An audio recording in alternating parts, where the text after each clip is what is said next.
नमस्कार माझे कोकणी बांधव. काय झालं माहिती आहे, सुडाची मालकी जवळजवळ बऱ्याच लोकांनी आम्हाला प्रश्न विचारला. आज पण एका व्यक्तीने प्रश्न विचारला, सुडाच्या मालकीबद्दल काय ते सांगा. लोकांनी असा काहीतरी भ्रम पेरलेला आहे, सुडाची मालकी म्हणजे वाईट करणारी. सुडाची मालकी म्हणजे रामाकडे चालली आणि रावणाचा नाश केला,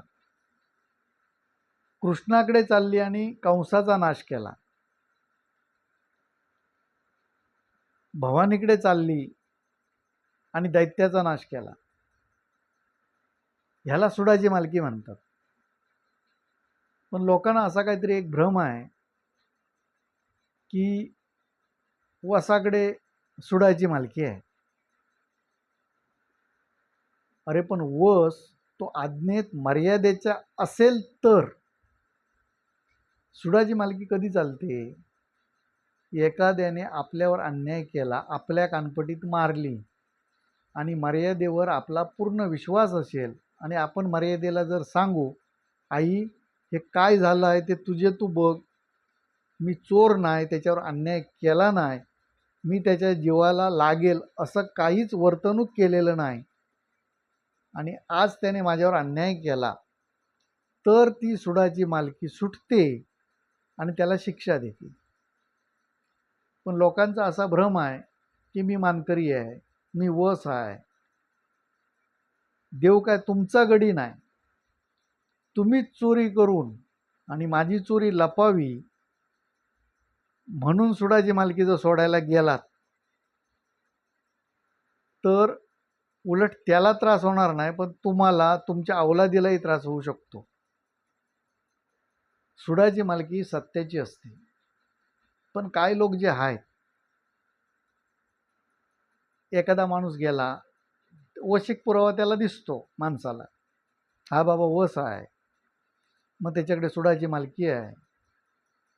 मग तो त्यावेळी ह्याची कर्म बघत नाही, त्याच्या पूर्वजांची कर्म बघत नाही, ह्याला चढवतो आणि ह्या चण्याच्या झाडावर चढतो, तो 10,000-20,000 रुपये खातो आणि मी तुला ती सुडाची मालकी राजी करून देतो. अरे तू राजी करून देणार काय? ती मुळातच आहे. त्याला चांगलं काय आणि वाईट काय ह्याच्यातला फरक समजून सांग. पाप काय पुण्य काय ह्याच्यातला फरक समजून सांग. सत्य काय असत्य काय. आपण बाबा वस आहोत, वस म्हणजे वसा घेतलेले आपण नोकर आहोत, ह्याची जाणीव करून जर दिली, त्याच्या कर्तव्याची त्याला माहिती दिली, तर सुडाच्या मालकीची आपल्याला म्हणजे त्याला ती माहिती दिल्यासारखं होईल. पण हे न सांगता एखाद्याचा तमोगुण वाढवतात आणि त्याचे पैसे खातात. मग तो आणि चण्याच्या झाडावर चढतो आणि काहीतरी चुकीचं कर्म करतो आणि स्वतःच वाटोळं करून घेतो. ह्या ज्या काही गोष्टी आहेत ना, सत्य असत्य ह्याच्यातला फरकच कळलेला नाही. आज बघा, नियत आपल्याला शिक्षा देतेच आहे, तरी सुद्धा माणसाला जाणीव होत नाही. कोरोना आला, मी तुम्हाला त्या व्हिडिओ सांगितलेला आहे, या संकटातून आपण आपली मर्यादा आपल्याला बाहेर काढणार आहे. ते तसं झालं. अनेक लोकांनी व्हिडिओ टाकले, लोकांना भीती घातली, असं होणार तसं होणार. मर्यादेत अफाट ताकद आहे. मागील माझे व्हिडिओ जर बघितलात तर तुम्हाला ते कळेल. आज बघा, सिलेंडर महाग झाले, मग वडापावाचे दर अधिक, जेवणाचे दर अधिक. अरे तुम्ही त्यांच्या जीवावर अवलंबून आहात. पर अन्न पापाय हे आपल्या परंपरेने संस्कृतीने शिकवलेलं आहे. पूर्वीचे लोक परान्न घेत नव्हते. आपल्या ज्या घरात शिस्ती आहे, शुद्धतेने तेच खात होते. त्यावेळी एवढे हॉटेल व्यावसायिक किंवा ही काय चंगळ चाललेली आहे आरोग्याचं वाटोळं करण्याची, ते तसलं काय नव्हतंच. म्हणून लोक पण दीर्घायुष्य होती. परंतु लोभ संपत नाही. तुम्हाला सांगतो, आजचा वडापाव जरी 25 रुपयाने झाला आणि उद्या सिलेंडर फुकट दिला तरी सुद्धा ह्यांचा लोभ मी तुम्हाला 5 रुपयाला देतो असं कधीच म्हणणार नाही. तेवढे अनेक कारणं, चातुर्य हे सगळं असणार आहे. पण त्या लोकांनी का विवेक नाही, की बाबा आम्ही ह्यांच्या जीवावर जगतो आहे. त्यावेळी 5 रुपये मिळवत होतो, आज 2 रुपये मिळवतो आहे. पण हे चालू राहायला पाहिजे. हा का विवेक येत नाही? मी असं बघितलेलं आहे, चुलीवरचं जेवण मिळेल अशी हॉटेलं होती. आणि ज्यावेळी सिलेंडर बंद झाला त्यावेळी ती हॉटेलं बंद झाली. म्हणजे इतके वर्षे सर्वसामान्य माणसाला फसवलेलंच होतं. चुलीवरचं जेवण म्हणजे शिजवायचं गॅसवर आणि ठेवायचं चुलीवर.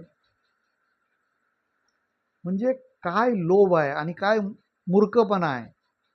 फक्त ते लिहिलं म्हणून विश्वास ठेवणारेही लोक आहेत.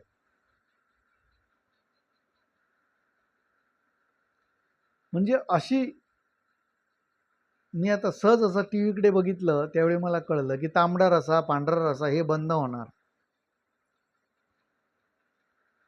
म्हणजे तुम्ही उकडून म्हणजे त्याच्यातला जे खरा सूप होता तो काढून आपण देत होतो.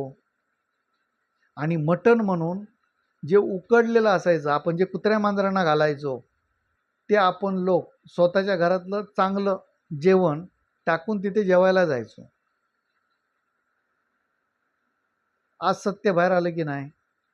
कारण त्याला गॅस लागतो, ते उकडायचं आहे, त्याचा सगळा सत्वगुण काढून घ्यायचा आहे आणि परत चोथा मग ते फ्राय करून द्या नाही तर मसाला करून द्या, वाटप घालायचं आणि ते तुम्हाला म्हणजे कुत्र्यांनाही घालण्याच्या लायकीचं नाही, ते तुम्हाला द्यायचं आहे. नीतिमत्ता आहे ही सत्य उघडकीला आणतेच. म्हणजे ही सुडाची मालकी. आजपर्यंत तुम्ही लोकांना फसवलात, त्यावेळी सुडाची मालकी सुटली आणि सत्य काय आहे ह्याच्यातला फरक दाखवला. कोणालाही विचार हॉटेल मालकाला, त्या मटणात काही तथ्य नसते, उकडलेलं असते, चोथा असतो. जे फेकून द्यायचं आहे ते लोकांना सजवतात आणि खायला घालतात. आपल्या घरात आपल्या बायकोने शिजवलेलं जे अन्न आहे त्याच्यात त्यांना चव लागत नाही, त्याच्यात परिपूर्ण सगळी जीवनसत्व असतात, पण चोथा खायला तिथे जातात.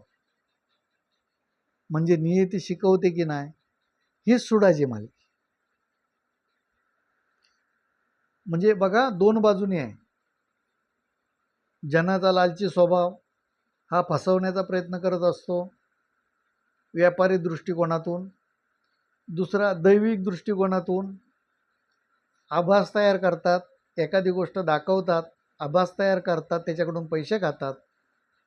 पण सत्य काय हे काहीच सांगितलं जात नाही. मी हा विषय जवळजवळ 2 वर्षे टाळतो आहे.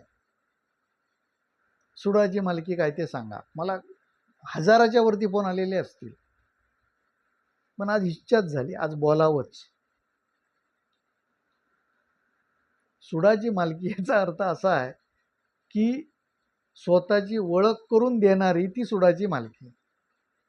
म्हणजे आपली लायकी काय आहे ही दाखवून देणारी म्हणजे सुडाची मालकी. मग ह्याच्या अगोदर काय होतं? त्या देवीची कृपा आशीर्वाद होता, ती माऊली म्हणून सण करायची. मांडीवर हागला तो आपलाच पोरगा आहे ती पुसायची. आता नाही. सुडाची मालकी म्हणजे सत्य, स्वतःची ओळख करून देते ती सुडाची मालकी. पण लोकांचा असा काही लोकांनी भ्रम करून दिला की तू बाबा वस आहेस, तुझ्याकडे सुडाची मालकी आहे. अरे तुझ्यावर अन्याय केला तर ती आहे तुझ्या संरक्षणाला, पण तू दुसऱ्यावर अन्याय केलास तर ती तुझ्यासाठी नाही, ती तुला डबल शिक्षा देणार. हे मात्र कुठल्याही भक्ताने किंवा ह्या जे काय पोटभरू लोक आहेत ह्यांनी काय सांगितलेलं नाही. आणि हे असं आहे, गाढव आहे त्याला घोडा म्हटलं तर बरंच वाटते ना, पण त्याला गाढव म्हटलं तर त्याला राग येणार. तुमच्या पुढ्यात 5 रुपये पण ठेवणार नाही, तुमची बदनामी करणार. जनाचा लालची स्वभाव. म्हणजे हे सगळं असं चाललेलं आहे. आणि मी ही जी काय तुम्हाला उदाहरणं दिली आहेत, हा विषय सोडून नाही आहे, हे वास्तव आहे. मला एवढ्या लोकांनी जे काय फोन केले त्यांना मी हात जोडून सांगतो, सुडाची मालकी म्हणजे अशी असते, ही सत्याची असते. ज्यावेळी नाविलाज होतो राटघाटात, त्यावेळी ती सुडाची मालकी उठवली जाते, नष्टा सुटवला जातो, भांगलावच उठवला जातो आणि सोडला जातो. कधी? नाविलाजास्तव. ही सुडाची मालकी. पण कुठल्या तरी भ्रमात राहून, कुठल्या तरी कोणाकडे तरी बघायला जाता, माझ्याकडेही माणसं येतात, असा काही विषय नाही, पण ती कुठल्या तरी भ्रमात तुम्ही काहीतरी करू नका. सुडाची, हे बघा, शस्त्र सांभाळणे फार अवघड असते. कोयता दिला तो कशासाठी आहे? हा नारळ फोडायसाठी आहे, लाकडं आपल्या जीवन आवश्यक गोष्टीसाठी आहे. हे आपण ठरवायचं आहे. आपण माणूस म्हणून विवेकाने घ्यायचं आहे. पण एखादा गुंड असेल, नालायक माणूस असेल, तो मान पण तोडू शकतो. जो क्रोधाने भ्रमिष्ट झालेला आहे तो मानी तोडू शकतो. मग त्याला शाना म्हणावा का? मग त्याच्या बाजूने सुडाची मालकी राहील? जो विवेकाने आहे त्याच्याशी सुडाची मालकी आहे. चुकीच्या वागणाऱ्याला ती डबल शिक्षा करते. तर आता एवढ्या म्हणजे 2 वर्षापासून ज्या ज्या लोकांनी विचारलेलं त्यांना मी हे उत्तर दिलं. नमस्कार.